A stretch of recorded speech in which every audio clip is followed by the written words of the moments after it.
যখন কোনো মানুষের মৃত্যুর সময় উপস্থিত হয় তখন তার কাছে 4 জন ফেরেশতা এসে উপস্থিত হয়। প্রথম ফেরেশতা তখন আসে যখন তার আত্মা নিঃশ্বাস পর্যন্ত চলে আসে। তাকে প্রশ্ন করা হয়, আজ তোমার শক্তিশালী শরীর কোথায় গেল? যখন আত্মা পুরোপুরি বের হয়ে যায় তখন দ্বিতীয় ফেরেশতা এসে বলে, আজ তোমার দন-দৌলত কোথায় গেল?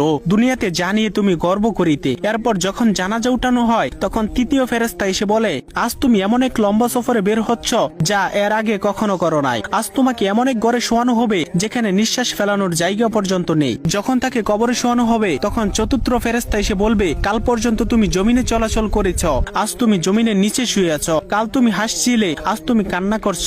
কাল পর্যন্ত সবাই তোমার সঙ্গী ছিল, কিন্তু আজ তুমি একা। কোথায় তোমার আদরের স্ত্রী সন্তান যাদের জন্য তুমি মাথার ঘাম পায়ে ফেলে উপার্জন করেছিলে? আজ কেউ তোমার সঙ্গী হবে না একমাত্র আল্লাহ ছাড়া। আপনি যদি আল্লাহ তাআলাকে ভালোবেসে থাকেন তাহলে ভিডিওটিতে একটি লাইক এবং চ্যানেলটি সাবস্ক্রাইব করুন এবং আল্লাহ তাআলার নামটি কমেন্টে লিখে যান।